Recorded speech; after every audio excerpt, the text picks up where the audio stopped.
Bienvenue dans notre émission consacrée à l'USAP, les 100 cœurs de Perpignan qui évoluent en top 14. Aujourd'hui, on va aborder la 8e journée de championnat avec le déplacement des Catalans à Montauban. Hugo, on peut dire que l'USAP va jouer le premier acte du match de la mort de cette saison. Toi, tu disais plutôt son premier access match de la saison 2025-2026. Oui, parce que quand on voit le classement aujourd'hui, l'USAP pointe à 0 points après 7 matchs, Montauban est à 3 points. Et le reste du championnat est devant avec quasiment 15 points d'avance pour tout le monde. Donc oui, effectivement, ce Montauban-Perpignan était déjà dans le viseur de tout le monde avant le début de la saison. Parce que bon, évidemment, même si l'USAP avait quand même des ambitions un peu plus élevées, l'USAP a joué 3 des 4 derniers access matchs pour se sauver. Donc effectivement, l'USAP reste un concurrent pour le maintien. Et ce match à Montauban, on savait qu'il allait arriver un peu plus tôt dans la saison. Donc effectivement, on est déjà sur un gros match, un peu à la vie à la mort.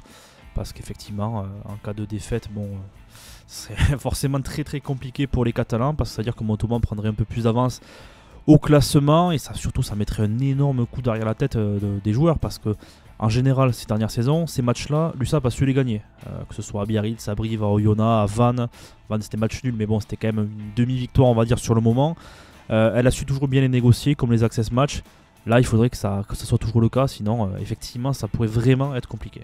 C'est vrai que ces dernières saisons, ça a toujours été le cas, c'est quand l'USAP n'avait plus aucun choix que de gagner, qu'à chaque fois ils arrivaient à tirer leur épingle du jeu. Est-ce que tu penses que ça peut être comme ça que ça va se passer ? On peut l'espérer. Après, c'est vrai que la différence entre les autres saisons et aujourd'hui, c'est que ça arrivait chaque fois sur la phase retour.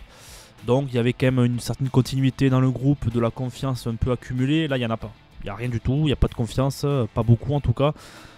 C'est la première fois depuis la remontée il y a 5 ans que l'USAP se déplace à l'extérieur chez son concurrent direct sur la phase aller, donc ça a quand même une certaine importance. Donc on va voir ce qui va se passer maintenant. Comme on le dit depuis le début de saison, la vérité c'est le terrain. Pour l'instant on n'a pas vu grand chose, à part quelques coups de réaction à des moments, mais c'est pas suffisant encore pour remporter un match. Mais il va falloir le faire à Sapiac dès samedi. Alors effectivement, on n'a pas vu grand-chose, Montauban est devant, mais sur le papier, quand on compare les deux effectifs et les joueurs qui seront probablement alignés, selon toi, sur le papier, qui est devant ? Je vais essayer de pas trop me mouiller, je vais reprendre tout simplement les mots de Jérôme Bosviel, l'ouvreur de Montauban, qui disait dans les colonnes de l'Indépendant en début de semaine que quand il voit l'effectif de Perpignan, il se dit mais pourquoi il joue avec nous le maintien ? Bon, toujours est-il que c'est la réalité d'aujourd'hui, c'est que l'USAP est dernière du championnat avec 0 points, donc...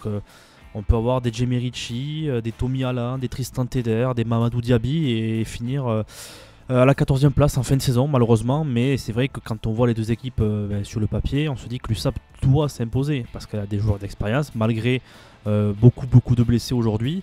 Elle a un effectif qui doit gagner à Montauban parce que Montauban, on le rappelle, c'est une équipe surprise de l'année dernière qui a fini 6ème de Pro D2, qui a des joueurs, 75% de l'effectif qui n'ont jamais joué en top 14, mais ils s'accrochent. Et on voit que sur certains matchs, ils auraient peut-être mérité de gagner, contrairement à l'USAP qui n'a pas vraiment eu d'opportunité depuis le début de saison.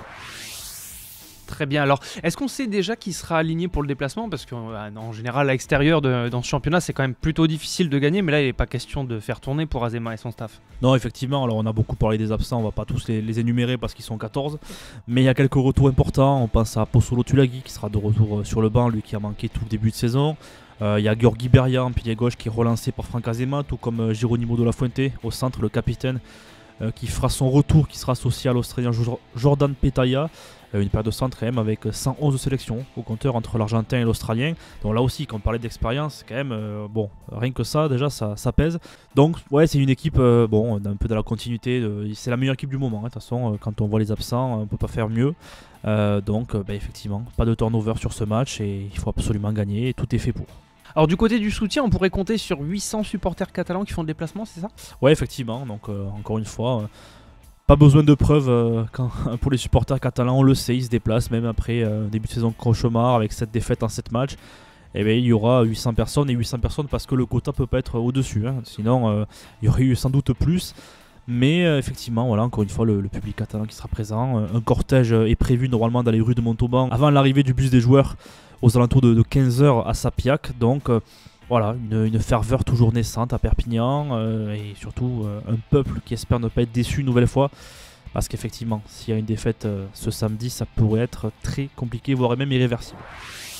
Alors en cas de victoire, tout resterait quand même fragile, mais est-ce qu'on pourrait avoir ce fameux déclic et enfin avancer? J'entends par là rester à notre place. Il n'y aura pas de miracle sur cette saison, je pense, mais peut-être parvenir à faire ce que l'USAP sait faire de mieux, c'est-à-dire quand même gagner à domicile et de temps en temps prendre des points à l'extérieur en faisant des coups, quoi.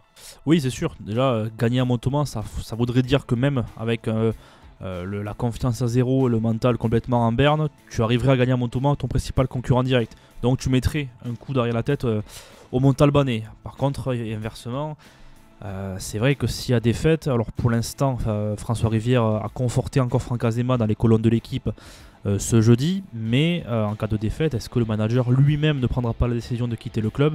C'est la question mérite d'être posée. Aujourd'hui, on ne peut pas l'affirmer parce qu'il reste un match à jouer. Ce match à Montauban qui est très important. Et si en cas de victoire, évidemment que les choses pourraient être différentes. Mais s'il y a défaite, peut-être qu'il pourrait y avoir des aménagements dans le staff. Réponse samedi aux alentours de 18h30 quand le coup de sifflet final sera sifflé. Et on saura un peu à ce moment-là à quelle sauce l'USAP sera mangé sur ces prochaines semaines.